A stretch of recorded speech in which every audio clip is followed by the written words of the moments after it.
बेताल वक्तव्य करणाऱ्या भाजप नेत्यांविरोधात अजित पवार आक्रमक झाल्याचं पाहायला मिळालंय। वाचाळवीरांनी बोलताना काळजी घेण्याचं आवाहन अजित पवारांनी केलंय। बुलढाण्यातील मुख्यमंत्री माझी लाडकी बहीण कार्यक्रमात बोलताना उपमुख्यमंत्री अजित पवारांचा पारा चढलेला पाहायला मिळाला।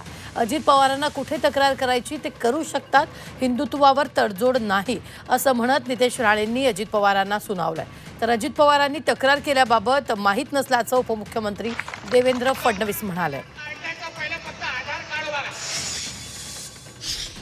वाचाळवीरांनी थोडंसं आपले त्या ठिकाणी मर्यादा पाळाव्या।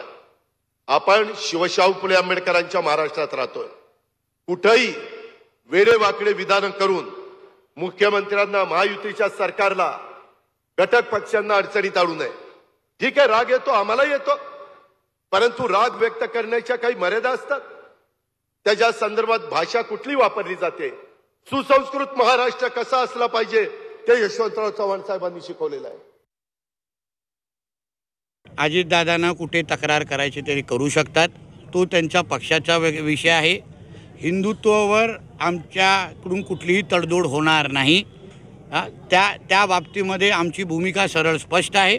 वरिष्ठांशी बोलले ते काय आम्हाला सांगितलं तर आम्ही त्या पद्धतीने काम करणारे कार्यकर्ते आहोत, पण हिंदुत्वावर तडजोड नाही।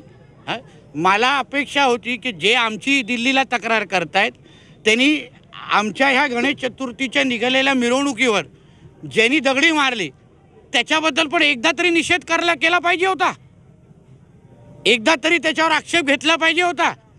ते ज्या दिवशी आक्षेप घेतील ना तेव्हा त्यांना तक्रार पण करायला लागणार नाही।